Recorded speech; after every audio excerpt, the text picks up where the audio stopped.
नमस्कार, मैं हूं विकास सुखीजा। आप देख रहे हैं अब तक टाइम्स का स्पेशल प्रोग्राम चाय की चुस्की। बात करेंगे उसकी। दोस्तों, आपको बता दें ये एपिसोड 66 यानी 66वां प्रोग्राम है।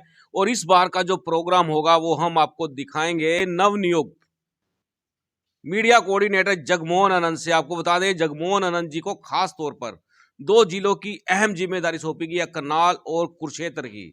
आपको बता दें हरियाणा के अंदर ये दो जिले हैं जो बड़ा ही महत्वपूर्ण स्थान रखते हैं। और हमारे साथ इस समय मौजूद हैं जगमोहन आनंद जी। उनकी पहली नियुक्ति हुई है। सबसे पहले चाय की चुस्की का ये प्रोग्राम होने जा रहा है। और सबसे पहले मैं जगमोहन जी आपका अब तक टाइम्स के स्पेशल प्रोग्राम चाय की चुस्की में बहुत बहुत स्वागत करता हूँ। धन्यवाद विकास जी, बहुत बहुत आपका बहुत बहुत आभार। आप आज आए हो, आपको शुभकामनाएं। आपने आकर के शुभकामनाएं दी।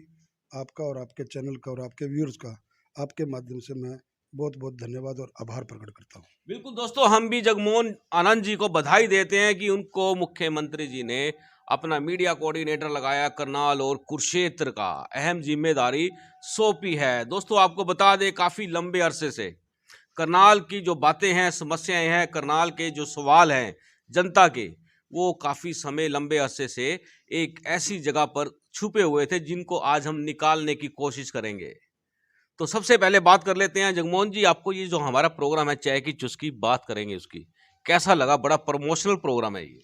नहीं, अच्छा है। मीडिया के अंदर आज इलेक्ट्रॉनिक मीडिया का ज़माना है, सोशल मीडिया का ज़माना है और उसमें नई नई प्रतिभाएं आगे आ रही हैं और नए नए चैलेंजेस आगे आ रहे हैं। और इस प्रकार के कार्यक्रमों के माध्यम से जनता की आवाज़, जनता के जुड़े हुए मुद्दे और सरकार की नीतियां आम जन तक पहुंचे, उनका आप लोग प्रयास कर रहे हैं, तो ये बहुत अच्छी बात है। वाकई काबिल तारीफ़ है और आपको मैं इसकी शुभकामनाएं प्रेषित करता हूं। जगमोहन जी, मेरा पहला सवाल है, आपका भी एक लंबा समय हो गया आपको पार्टी में काम करते हुए। जानना चाहते हैं, लोग जानना चाहते हैं आपने किस समय पार्टी ज्वाइन करी थी, किन परिस्थितियों में भाजपा का दामन थामा था? देखिए, हमारा परिवार आनंद परिवार शुरू से, जब से भारत और पाकिस्तान का विभाजन हुआ तो हम लोग करनाल में आकर के बसे थे और हमारा यहीं पर जौन सा है कारोबार रहा और उस कारोबार के नाते फिर हम यहीं पे रहे।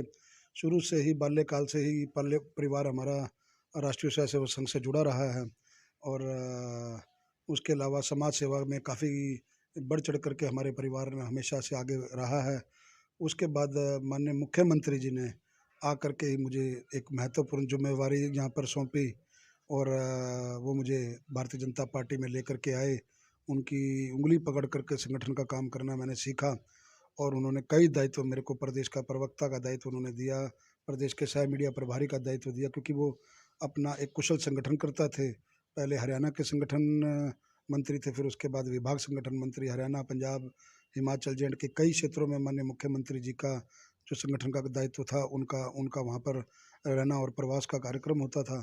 उसके बाद उन्होंने फिर यहाँ मेरे को, जब अपना 2014 में सरकार बनी, तो उन्होंने मेरे को यहाँ पर करनाल शहर की, करनाल जिले की जिलाध्यक्ष की जिम्मेवारी भी सौंपी। तो इस प्रकार से विभिन्न दायित्वों से होते होते आज मुख्यमंत्री जी ने जो मेरे पर ये विश्वास प्रकट किया है, मैं आपके माध्यम से उनका बहुत बहुत आभार प्रकट करता हूँ, धन्यवाद करता हूँ कि जो जिम्मेवारी, मीडिया एक लोकतंत्र का चौथा स्तंभ है और चौथे स्तंभ का मजबूत होना और चौथे स्तंभ की मजबूती के साथ अपनी सरकार की अच्छी बातें जनता तक, आम जन तक पहुँचाना, ये एक बड़ा उचित माध्यम है।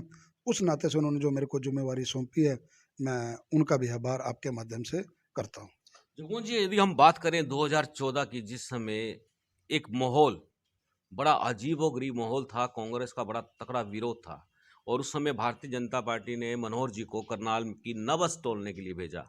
तो उस समय मनोहर जी का काफ़ी विरोध किया गया। लोगों को लगता था, जो उम्मीदवार थे, एमएलए कैंडिडेट थे, जिनको लगता था कि कल को हम यहाँ से विधानसभा का चुनाव लड़के विधानसभा में पहुँच पाएंगे, उन लोगों ने काफ़ी कड़ा विरोध किया था।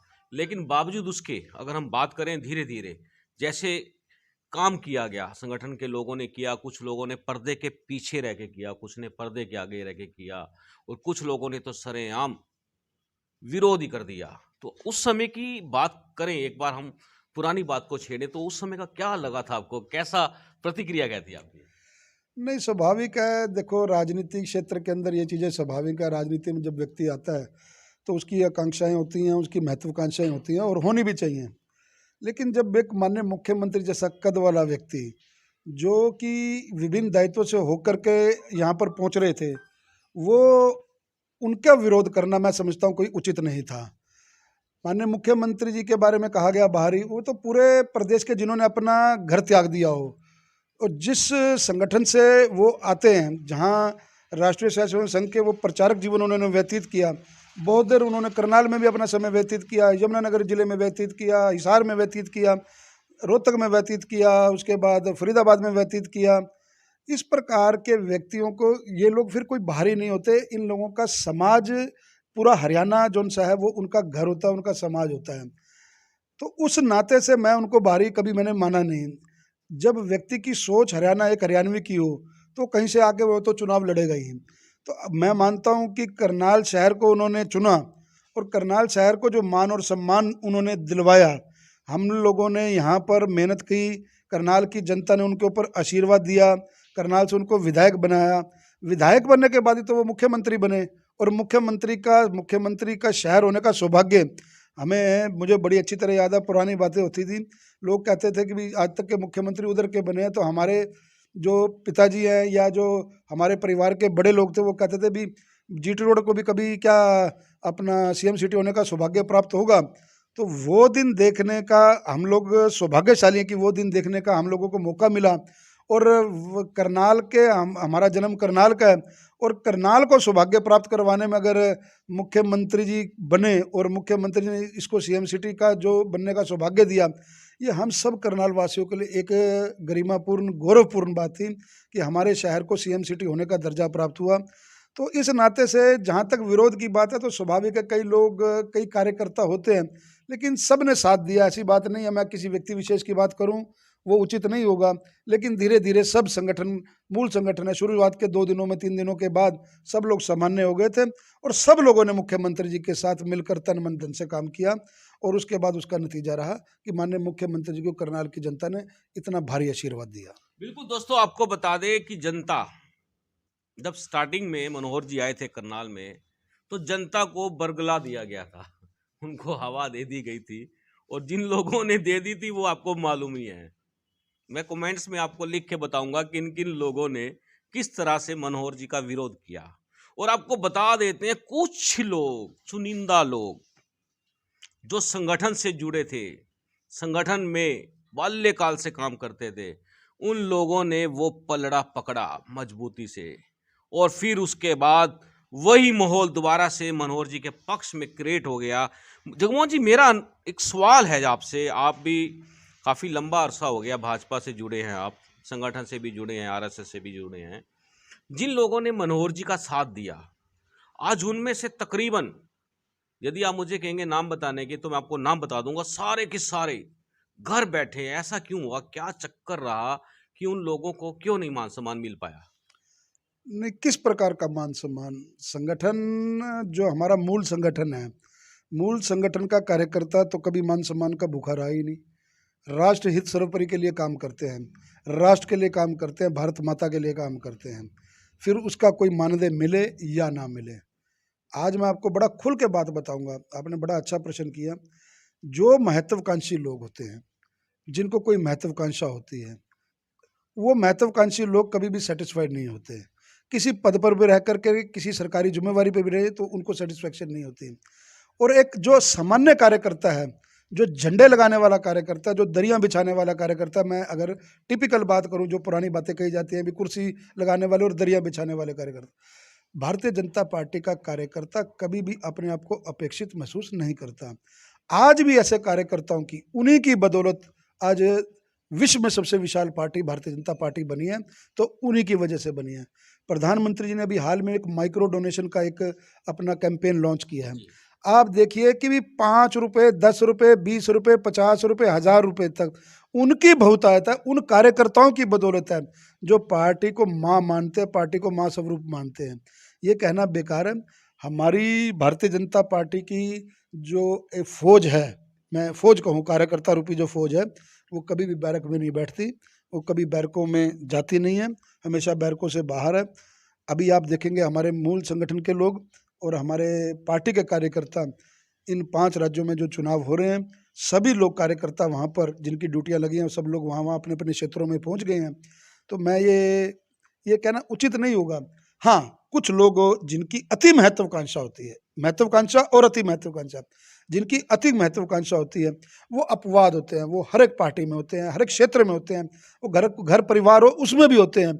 घर में 4 बच्चे हैं, किसी को पिताजी ज़्यादा प्यार करते हैं, किसी को कम करते हैं। इसका मतलब ये नहीं होता कि वो किसी बच्चे का तिरस्कार कर रहे हैं, लेकिन वो बच्चा अपने आप को तिरस्कारित महसूस करता हुआ वो कुछ इस प्रकार के कदम उठा लेता है तो वो परिवार से दूर होता चला जाता है। लेकिन भारतीय जनता पार्टी में प्रत्येक कार्यकर्ता का मान और सम्मान, उसके पद प्रतिष्ठा के अंदर उसकी मतलब उसकी एक अहमियत, जो जब हम कहते हैं रीढ़ की हड्डी, पार्टी की रीढ़ की हड्डी अगर कोई है तो पार्टी का सामान्य कार्यकर्ता है, जिसका ताज़ा उदाहरण आपके सामने है। माननीय मुख्यमंत्री जी ने मान और सम्मान दिया।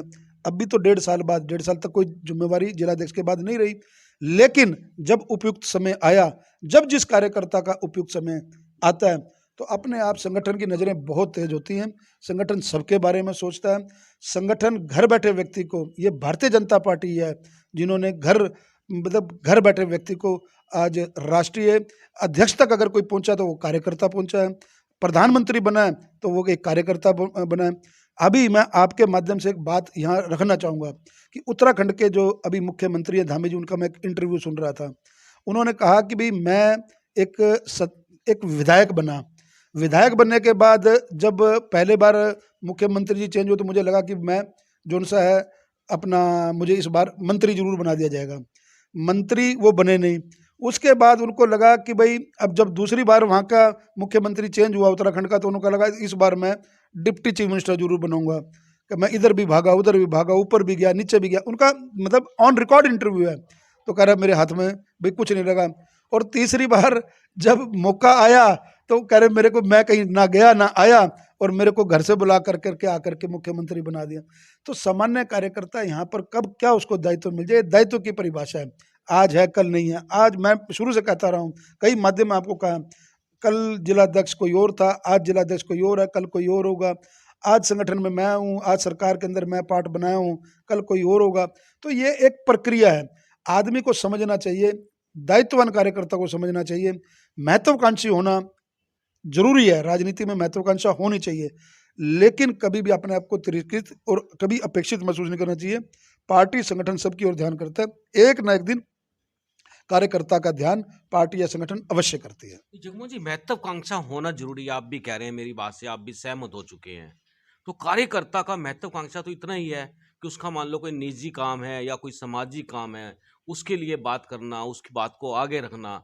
या कुछ कार्यकर्ता ऐसे होते हैं जिनकी अगर हम एजुकेशन देखें, उनकी कार्य प्रणाली देखें, उनकी क्षमता को देखें, तो उनसे काम लेना चाहिए। ऐसे कार्यकर्ता भी हैं, उन लोगों से संपर्क करना चाहिए, लेकिन किसी तरह का कोई संपर्क नहीं हो पा रहा। जो कार्यकर्ता एक समय के अंदर सरकार बनाने में अहम भूमिका निभाते थे, आज भी निभाते हैं, बट क्या होता है कि फिर वो महत्वाकांक्षा का उनके ऊपर जो तमका लगता है, फिर वो निराश हो जाते हैं। आपको क्या लगता है, आप सहमत हैं महत्वाकांक्षा से, लेकिन किस तरह की महत्वाकांक्षा, कैसी महत्वाकांक्षा? नहीं, मैंने आपको पहले भी बताया कि ऐसी बात नहीं है कि कार्यकर्ता का निजी काम और कार्यकर्ता का सामाजिक काम, सामाजिक काम। इन दोनों कामों में फर्क है। निजी काम है मैं, मेरा व्यक्ति, मेरा भाई। अगर हम इस पार्टी को डिफरेंस विद अदर्स कहते हैं तो इसलिए कहते हैं। मुख्यमंत्री जी अगर परिवर्तन की बात करते हैं, परिवर्तन की बात क्या मतलब है? परिवर्तन की बात मतलब ये नहीं है कि हमने कांग्रेस या किसी अन्य विपक्षी दल के उन लोगों का काम नहीं करना। परिवर्तन एक सिस्टम के अंदर है, भाई भतीजावाद के अंदर है। नौकरियों में जोन सा इतनी जो घोटाले घपलेबाजी थी उसको जड़ मूल से खत्म करने की बात है। इन सारी बातों को ध्यान रखते हुए जब मुख्यमंत्री जी एक कहते हैं कि मैं परिवर्तन करने के लिए आया हूँ, तो कोई भी सिस्टम को जो इतने सालों से 70 सालों से इस प्रकार का जो यहाँ घालमेल चल रहा था, भारतीय जनता पार्टी की तो सरकार पहली बार बहुमत से अपना पिछली टर्म में आई थी 2014 में, 2019 में हम अपना फिर गठबंधन के साथ आए हैं। लेकिन मुख्यमंत्री जी ने पिछले 7 सालों के अंदर जिस प्रकार से परिवर्तन के बीज बोए हैं, मैं निश्चित ही आपको ये कह सकता हूँ इसके आने वाले रिजल्ट्स 2024 के इलेक्शंस में भी आप दोबारा देखेंगे। पुनः तीसरी बार माननीय मुख्यमंत्री श्री मनोहर लाल जी के नेतृत्व में जो परिवर्तन है, और वही कार्यकर्ता जिसके लिए आप बात कर रहे हो कि कोई घर बैठा है या कोई इस प्रकार का बात कर रहा है, मैं वही कार्यकर्ता आपको दिखाऊंगा। क्योंकि देखिए, आप लोग मीडिया के लोग हैं, आप लोगों को मिलते हैं, लोगों के पास जाते हैं, लेकिन जब भारतीय जनता पार्टी का कार्यकर्ता आपके सामने कोई ऐसी बात करता है या इस प्रकार की बात रखने की प्रयास करता है, लेकिन जब वक्त आता है अपनों को खड़े होने का, अपनों के साथ खड़े होने का, पार्टी को जो मां मानता है, तो भारतीय जनता पार्टी का कार्यकर्ता दोनों हाथ फैला करके, चौड़ी छाती कर करके मूल रूप से संगठन के साथ इस प्रकार से खड़ा होता है, जिनके दम पर हम 2014 में भी सरकार बनाई, 2019 में भी सरकार बनाई, और 2024 में फिर तीसरी बार भी माननीय मुख्यमंत्री के नेतृत्व में सरकार बनाएंगे। दोस्तों, आपको बता दें, जिन लोगों पर महत्वाकांक्षा के आरोप लगते हैं या सीधा सीधा कहें कि दरकिनार कर दिए जाते हैं, वही लोग समय आने पर फिर अपना सीना चौड़ा करके संगठन के लिए खड़े हो जाते हैं। चलिए दोस्तों, ये तो बात थी, एक विषय था जिसको रखना बड़ा जरूरी था, क्योंकि काफी लोगों के फोन आते हैं हम लोगों पर। और ये चाय की चुस्की के जो प्रोग्राम होते हैं दोस्तों, इसमें हम लोग भी चाहते हैं कि एक अच्छा मैसेज शहर में जाए, प्रदेश में जाए, देश में जाए, विदेश में जाए, ताकि एक मिसाल कायम हो। जगमोहन जी, बात करें करनाल की डेवलपमेंट की, इसमें किसी भी तरह का कोई भी शक नहीं है कि करनाल का जो मैप है, करनाल का जो चेहरा है, बेहद ही खूबसूरत और सुंदर होता जा रहा है। काफ़ी सुविधाएं आती जा रही हैं, लेकिन ये काम हो रहे हैं। लेकिन लोग कहते हैं, लोगों को कहना है कि अगर सरकार इन कामों के साथ साथ अगर भ्रष्टाचार पर नकेल कस दे तो ये सोने पे सुहागा हो जाएगा। नहीं, उस दिशा पे पूरा काम हो रहा है। देखिए, आप खुद मानते हैं, स्वयं से आप मानते हैं, लोग जानते हैं, मैं करनाल का बाशिंदा हूँ, यहीं का रहने वाला हूँ। लोगों से मेरी चर्चा होती है कि जितने काम अब हो रहे हैं उससे पहले कभी काम नहीं हुए। लेकिन वास्तविकता क्या है कि जब काम अच्छे हो रहे होते हैं, जब आप देखिए, मैं इसका उदाहरण से जोड़ूंगा, आपका बच्चा अगर क्लास में फर्स्ट पोजीशन पे आता हो, तो आपकी धर्मपत्नी की अपेक्षा और आपकी अपेक्षा ये बढ़ जाएगी कि अगली बार ये बच्चा मेरिट लेकर के आए। मेरिट आने के बाद बच्चा खूब मेहनत करता है, वो मेरिट लेके आता है। उसके बाद जब वो मेरिट लेकर के आता है, तो फिर आपकी अपेक्षा रहती है कि ये जोन सा है पूरे स्कूल में टॉप करे। बच्चा उसी प्रकार से मेहनत करता है, वो स्कूल में टॉप करता है। फिर आपकी अपेक्षा रहती है, अब ये कॉलेज में गया तो कॉलेज में टॉप करे। बच्चा फिर मेहनत करता है, वो कॉलेज में टॉप करता है। फिर आपकी अपेक्षा ये रहती है कि वो अपना यूनिवर्सिटी में जाए और यूनिवर्सिटी में टॉप करे। बच्चा फिर उसी प्रकार से मेहनत करता है, तो वो यूनिवर्सिटी में भी टॉप करता है। यूनिवर्सिटी में टॉप करने के बाद फिर माँ बाप की अपेक्षा होती है कि मेरा बच्चा जिस भी क्षेत्र में नौकरी करे, इसकी अच्छी नौकरी लगे, अच्छे मेरिट्स के साथ ये नौकरी पे जाए और ये काम करे। कमोबेश यही स्थिति भारतीय जनता पार्टी की सरकार की है। कमोबेश यही स्थिति लोगों की अपेक्षाएं जो माननीय मनोहर जी के साथ हैं। माननीय मनोहर जी बहुत अच्छा काम कर रहे हैं, और वो काम करते करते पिछली 2 टर्म के अंदर, इन 7 सालों के अंदर, करनाल की जनता की और पूरे हरियाणा की जनता की भारतीय जनता पार्टी से बहुत ज़्यादा अपेक्षाएं हैं। अपेक्षाएं होना स्वाभाविक है। हम अच्छा डिलीवर करेंगे। हम इसको एक बार मैं टोकना चाहता हूँ, अपेक्षा को महत्वाकांक्षा कह सकते हैं?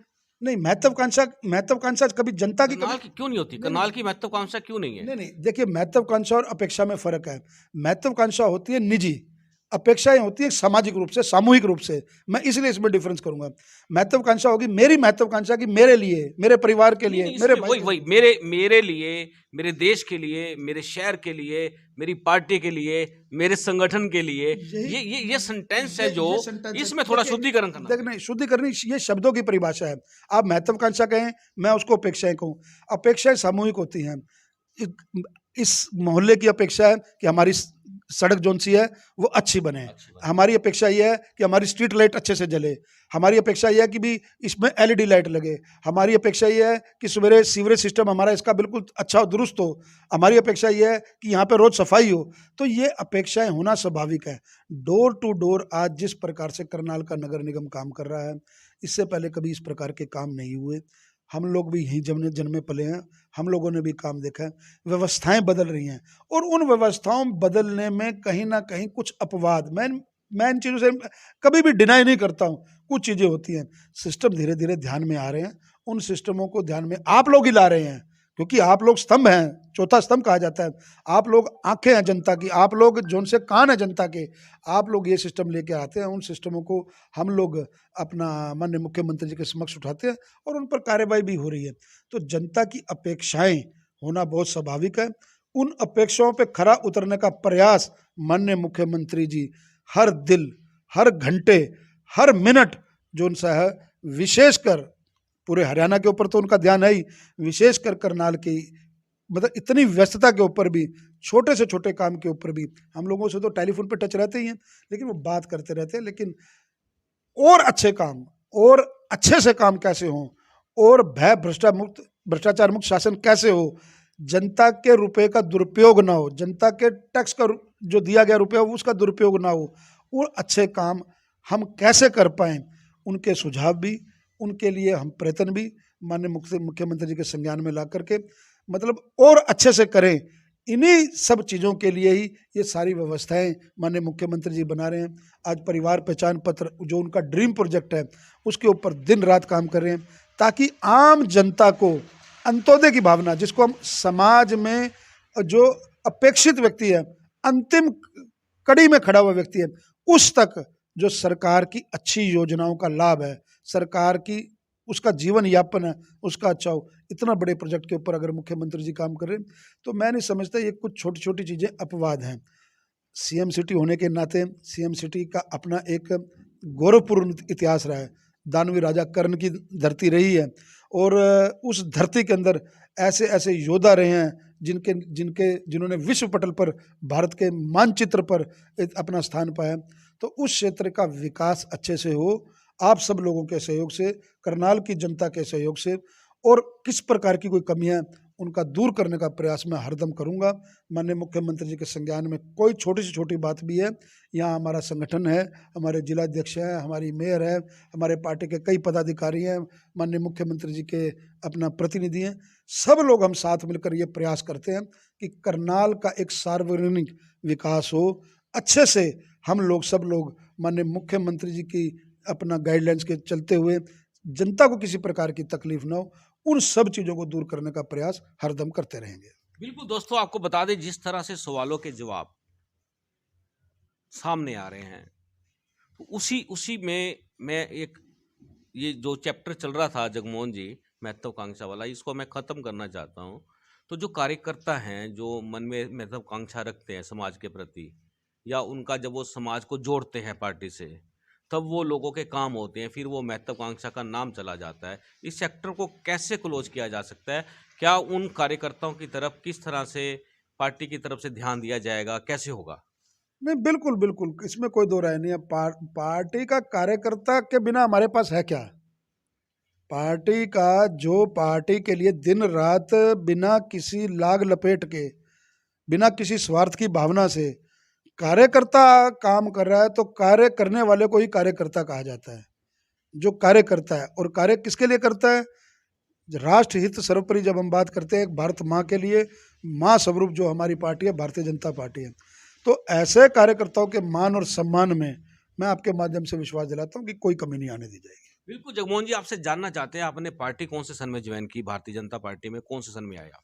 मैंने आपको बताया कि बाल्यकाल से ही मैं स्वयंसेवक रहा हूँ, हमारा परिवार स्वयंसेवक रहा है, और विभिन्न दायित्वों से गुजरते हुए भारतीय जनता पार्टी के अंदर लाने का श्रेय भी माननीय मुख्यमंत्री जी को जाता है। चौधरी कृष्णपाल गुर्जर जी केंद्रीय मंत्री हैं वर्तमान में, उनसे मैंने काम सीखा है, बहुत काम सीखा है।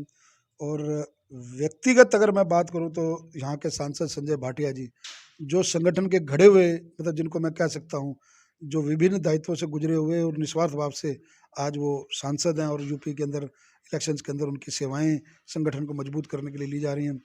ये ऐसे लोग हैं। प्रदेश महामंत्री एडवोकेट वेदपाल जी हैं, ये मतलब ये वो लोग हैं जिन्होंने मैं व्यक्तिगत तौर पर बात करूं तो मुझे घड़ने का काम किया है।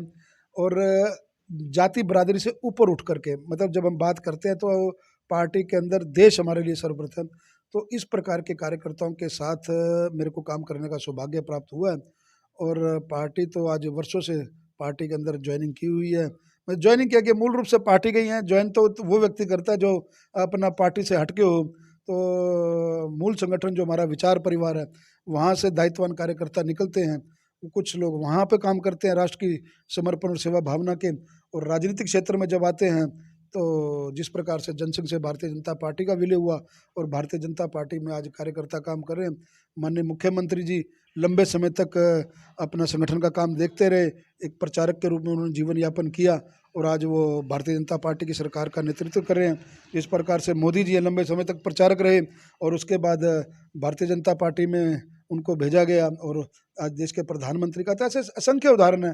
तो इसका एक छोटा सा उदाहरण आपके सामने, एक जमीन से जुड़ा हुआ कार्यकर्ता है जिसको आज करनाल की जनता ने, कार्यकर्ताओं ने, विशेषकर जिन कार्यकर्ताओं की दुआएं, विशेषकर जिन कार्यकर्ताओं का लगाव, विशेषकर जिन कार्यकर्ताओं की मेहनत और समर्पण, मेरा 4 साल का लगभग कार्यकाल जिलाध्यक्ष के रूप में रहा, बिना कार्यकर्ता के मैं कुछ काम नहीं कर पाया।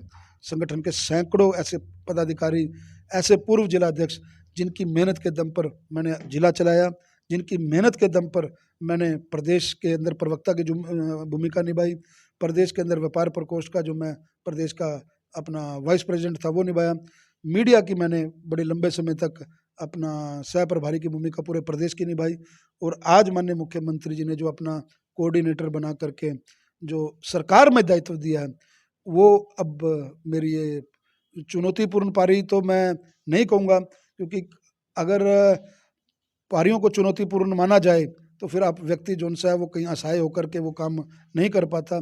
तो चैलेंज, मतलब लोग कहते हैं मेरे लिए चैलेंज है, मैं चैलेंज में बड़ी सहजता के साथ काम करता हूँ। मेरी आदत सबको साथ लेकर के चलने की है, सबके साथ। आज पत्रकार समाज है, बहुत छायाकार बंधु हैं जिनकी वेलफेयर की बात करनी है, जिनके मतलब जो मीडिया का एक दायित्व है कि समाज के अंदर लोगों तक सच पहुँचाना और हमारी आवाज़ जनता तक कैसे पहुँचे, उसको आप लोग बखूबी दिखाते हो। उसके अंदर और क्या सुधार किए जाएँ, पत्रकार समाज के लिए अच्छे काम किस प्रकार से हो पाएँ, ताकि देखिए ये भी एक अपना समाज है। चौथा स्तंभ इसलिए कहा जा सकता है कि जब हम राजनीति करते हैं तो एक व्यक्ति राजनीति करने का बहुत समय होता है, जब समाज के प्रत्येक व्यक्ति को हम लोग आगे लेकर के चलेंगे, उनके साथ काम करेंगे, उनकी भी दुख दर्द समझेंगे, तब ही ये राष्ट्र मजबूत बन पाएगा।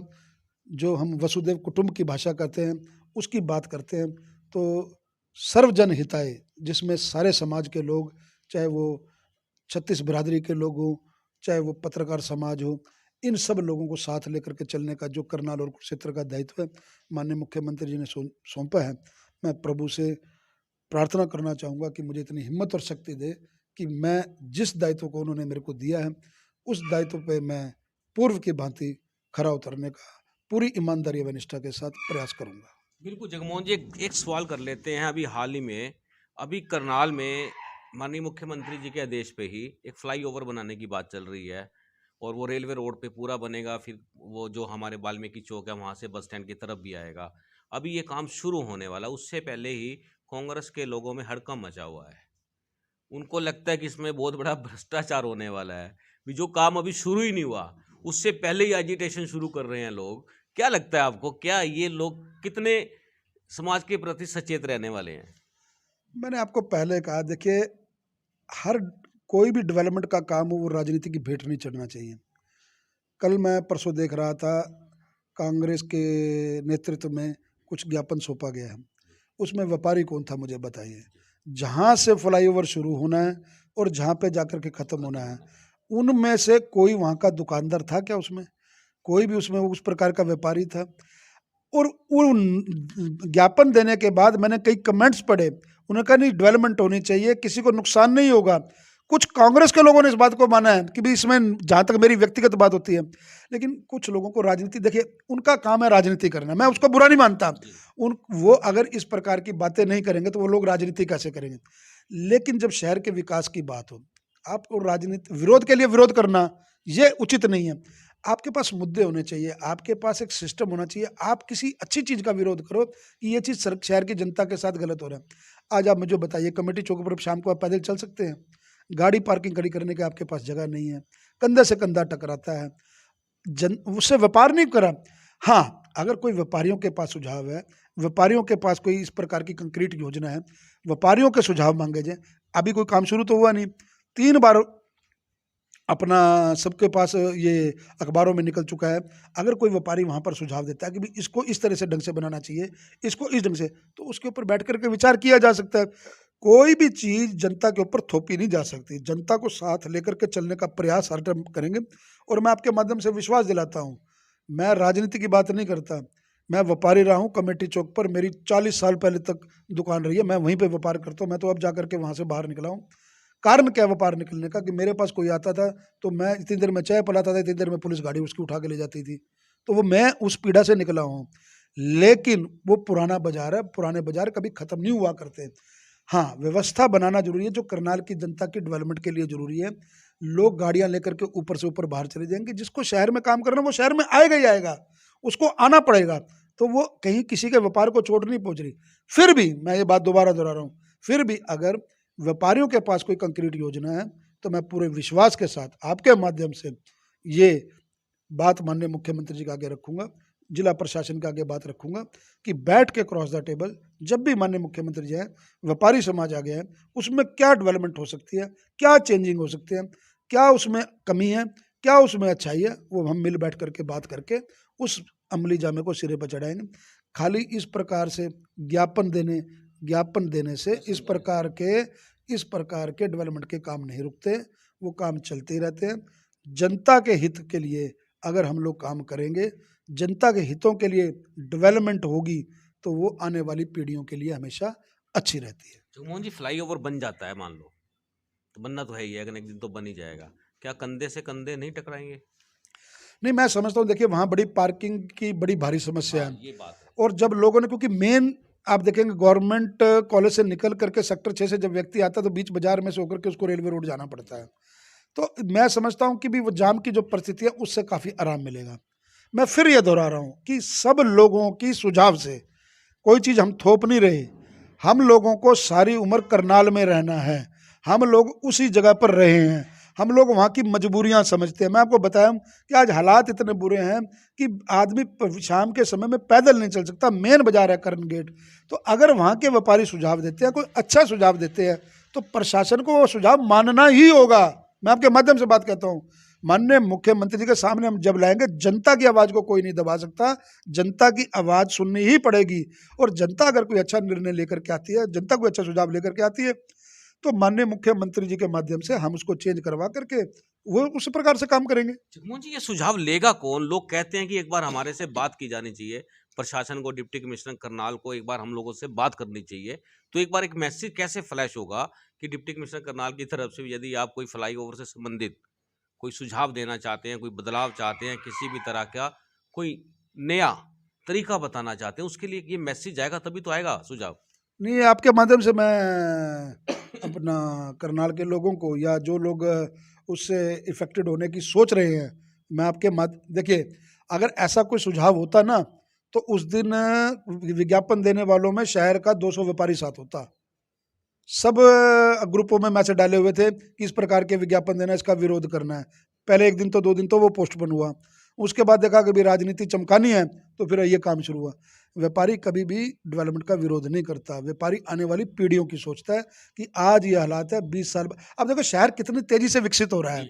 सड़कें चौड़ी है, जिस घर में एक स्कूटर होता था वहाँ 3-3 कारें आ रही है, तो कारें आफ्टर ऑल सड़क पे तो चलेंगी, उन बाजारों में तो चलेंगी। तो मैं नहीं समझता, तो मैं आपके माध्यम से ये करनाल की जनता को और विशेषकर वहाँ के लोगों को अपील करता हूँ, अगर इस प्रकार का कोई सुझाव है तो वो मेरे पास लेके आएँ। माननीय मुख्यमंत्री जी के प्रतिनिधि यहाँ संजय बटला जी हैं, उनके पास लेके जाएँ। हमारे यहाँ के जिला अध्यक्ष हैं, उनके पास लेके जाएँ। शहर की मेयर हैं बहन रेणु बाला गुप्ता जी, उनके पास लेकर के जाएँ।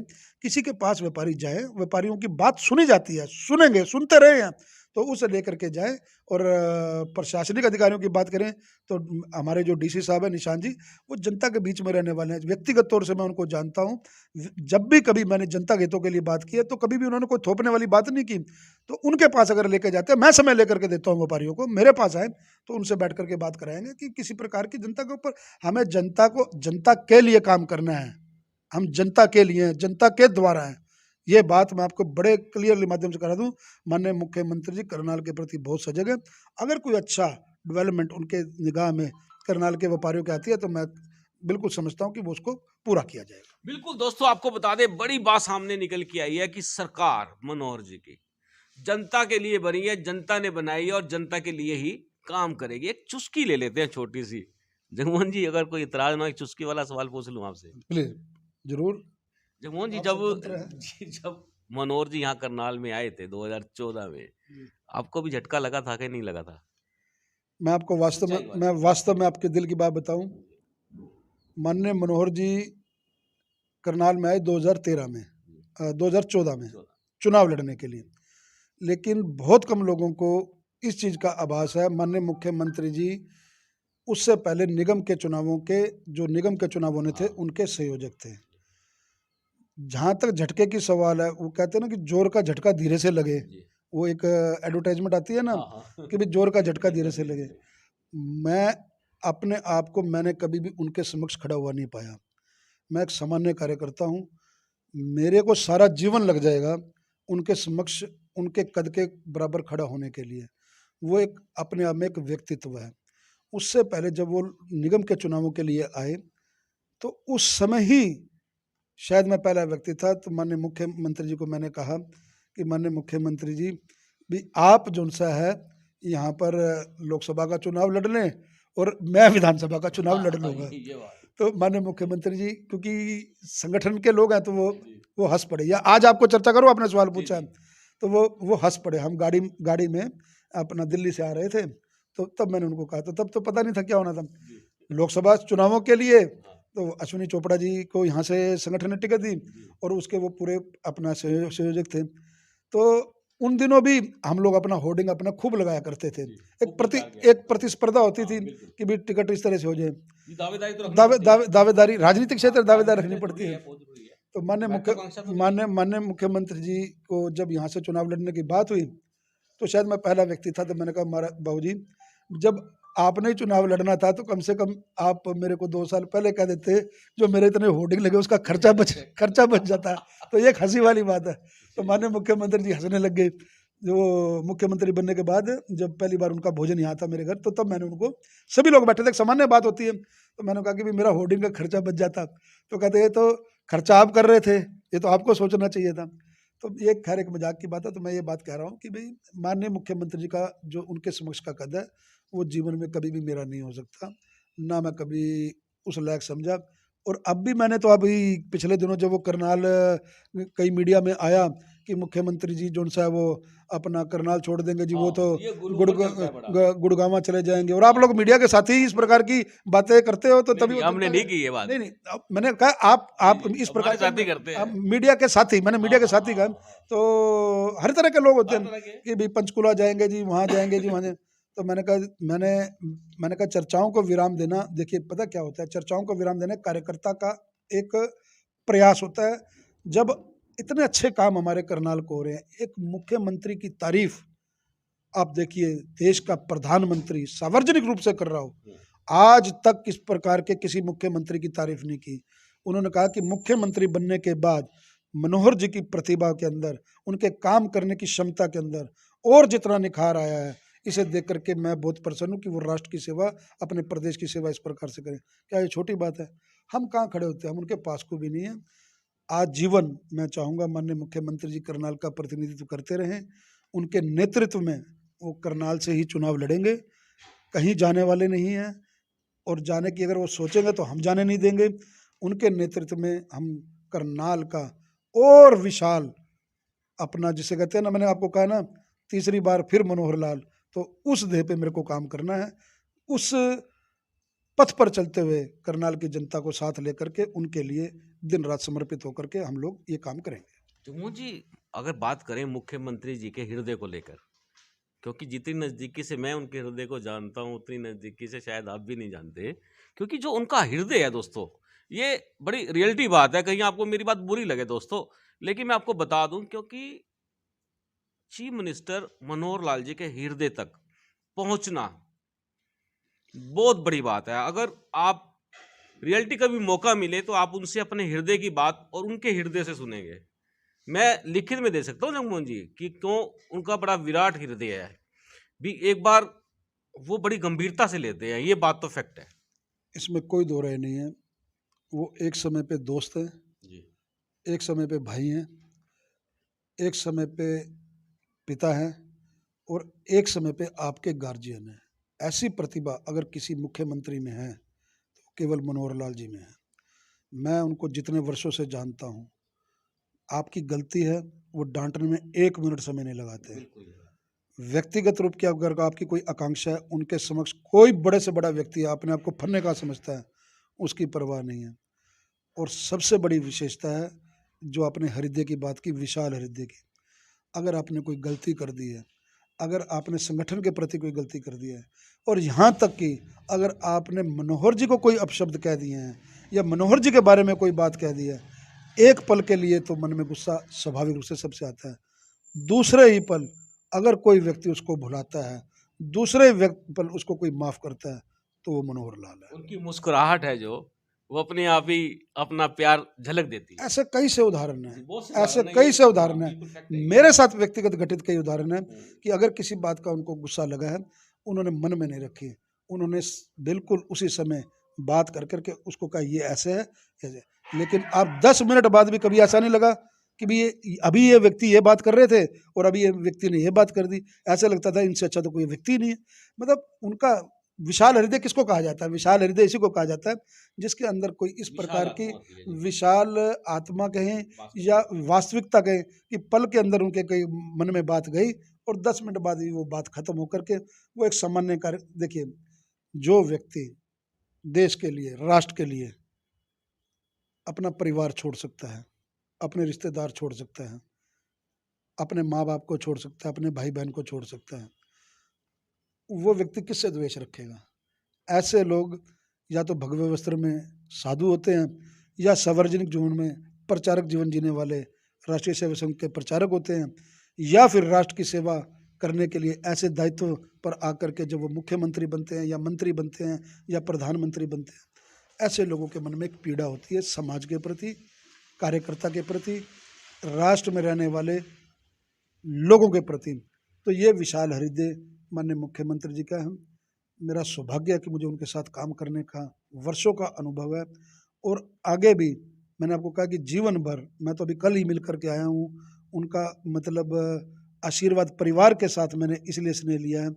मतलब आपको ये बात पता नहीं मेरे को कहनी चाहिए कि नहीं कहनी चाहिए, मतलब उन्होंने उनको उनको ये भी मतलब तकलीफ थी कि भाई इतनी ठंड के अंदर ये मतलब चल के भाई तुम काम कर ही तो रहे हो, तो दायित्व तो बदलते रहते हैं, भाई तुम लोग क्यों आए हो? तो उनको मेरे परिवार के प्रति, मेरे प्रति ये पीड़ा थी कि भाई ठंड का मौसम है, धुंध का मौसम है और तू बच्चों के साथ, छोटों के साथ आ गया है। भाई ये बात भी एक विशाल हृदय वाला व्यक्ति, ये मैं आपके साथ शेयर कर रहा हूँ, विशाल हृदय के व्यक्ति ने अगर ऐसी बात कही है तो फिर मुझे चिंतन, मतलब हम जैसे कार्यकर्ताओं को चिंतन करना पड़ेगा। ऐसा व्यक्ति तो ढूंढने से नहीं मिलता। जुमान जी, मेरा आखिरी सवाल है बिल्कुल, और मेरे को लगता है वो आपके दिल को छू जाएगा। मैं फिर वही बात करूंगा 2014 की।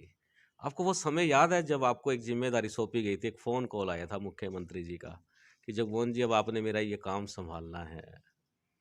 उस व्यक्ति का धन्यवाद करना चाहेंगे? देखिए, कुछ बातें ना पर्दे की होती हैं, ना पर्दे में रहने देनी चाहिए। हम लोग अब राजनीतिक क्षेत्र में हैं, हर बातें जो उनसी है ना वो कैमरे के सामने नहीं करनी चाहिए।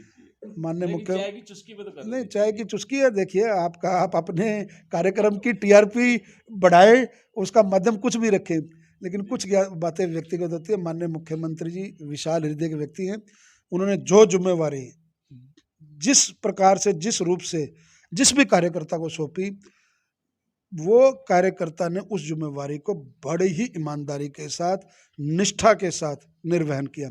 मुख्यमंत्री जी का तो ऐसा स्कूल है, इस स्कूल के अंदर जो व्यक्ति निष्ठा और ईमानदारी नहीं रखता ना, वो ऑटोमेटिकली मुख्यमंत्री जी से दूर हो जाता है। वो उनके साथ काम ही नहीं कर पाता। वो तो एक ऐसा जीता जागता चलता फिरता एक स्कूल है। तो मैं, आपने सवाल किया तो ये कुछ बातें होती हैं। देखिए, राजनीतिक क्षेत्र में है। थैंक्स तो कर ही सकते हैं। नहीं, देखिए, मैं सब लोगों का देखिए जीवन, राज नहीं खोलते, नहीं राज वाली बात नहीं, वो राज वाली बात नहीं। वो कहते हैं ना, जब व्यक्ति चुनाव जीत जाता है तो फिर उसके लिए ये महत्वपूर्ण नहीं होता कोई उसके साथ था, कौन उसके साथ नहीं था, फिर उसका क्षेत्र पूरी जनता उसकी हो जाती है। जब वो व्यक्ति प्रदेश का मुख्यमंत्री बन जाता है, फिर उसके लिए कोई ये महत्वता नहीं रखती कि इस हल्के ने मेरे को वोट दिया, इस हल्के में मेरा एमएलए नहीं है। और इसकी भी परिभाषा मुख्यमंत्री जी ने बदली। समान विकास प्रत्येक विधानसभा के अंदर 90 के 90 हल्कों के अंदर अगर किसी ने विकास किया तो ये प्रदेश के इतिहास में, मैं आपको बता रहा हूँ, हमारी आने वाली पीढ़ियां याद रखेंगी। वास्तविक लाल अगर कोई प्रदेश का रहा है, वास्तविक लाल, मैं दावे के साथ कहता हूँ, तो मनोहर लाल जी का नाम लिखा जाएगा कि वास्तविक लाल अगर हरियाणा की परिभाषा को किसी ने बदला है। मैं किसी पूर्व मुख्यमंत्री को प्रकटाक्ष नहीं करना चाहूँगा। हर पूर्व मुख्यमंत्री जी, चाहे वो दिवंगत हो गया चाहे वो जीवित है, उन्होंने अच्छा काम किया है, समाज के लिए काम किया है। लेकिन जनता के प्रति अगर किसी ने सोच रखी है, जनता के प्रति अगर किसी ने काम किया है, जनता का अगर किसी ने पीड़ा समझी है, जनता के हितों के लिए जो 18-18 घंटे काम करने वाला कोई अगर लाल है तो उसका नाम मनोहर लाल है। उसका नाम मनोहर लाल है। दोस्तों अपने जहन पे लिख देना, क्योंकि एक टाइम आएगा खुद ही बोलेंगे यार ये काम करवा दिया, वो करवा दिया, ये पुल बनवा दिया, ये करवा दिया। ये काम दोस्तों आपके शहर में सदियों बाद हुए हैं, सदियां चली गई, अब काम हुए हैं। आखिरी जाते जाते प्रशासन सरकार भ्रष्टाचार पर बहुत बड़ी चोट मार रही है। और ये एससी नगर निगम के कैसे बचे हुए हैं दीपक किंगर? देखिए, कोई भी नहीं बचेगा। मैं आपके माध्यम से बिल्कुल कह दूं, कोई भी का मतलब है चाहे कितने से बड़ा व्यक्ति क्यों ना हो। माननीय मुख्यमंत्री जीरो टॉलरेंस पे काम करते हैं। वो कहते हैं कि भाई देर तो हो सकती है पर अंधेर नहीं है। भ्रष्टाचार किसी भी कीमत पर सहन नहीं किया जाएगा। और विशेष तौर पर मैं आपके माध्यम से कहूँ, चारों आंखें खुली हुई हैं बिल्कुल। और हर वो चीज़ जो जनता के पैसे का दुरुपयोग करेगा उसके प्रति सजग होकर के माननीय मुख्यमंत्री जी बिल्कुल कोई कड़ा भी निर्णय लेना पड़े, कानूनी दायरे में रह करके वो लिया जाएगा। जगमोहन जी आपने हमसे बात की है, बहुत बहुत धन्यवाद आपका। बहुत बहुत धन्यवाद। आपने जो अपने चैनल पे समय दिया, आके मुझे शुभकामनाएं दी, मेरी बातें, सरकार की बातें, संगठन की बातें जनता तक आपके माध्यम से पहुंचाने का जो प्रयास किया, उसके लिए आपका धन्यवाद है, आपका आभार है। परमात्मा आपके चैनल को दिन दुगनी रात चौगुनी उन्नति करे, उन्नति प्रदान करे और आप इसी प्रकार से ईमानदारी के साथ जनता की आवाज़ उठाते रहें। यही मेरी आपके प्रति, आपके चैनल के प्रति शुभकामनाएं। बिल्कुल दोस्तों, ये जो चाय की चुस्की जो आप देख रहे हैं, ये जगमोहन आनंद जी के साथ थी। और कई सवाल तीखे मीठे भी किए हैं, लेकिन आपके जहन में जो सवाल हैं वो सवाल कभी किसी और चर्चा में भी होंगे।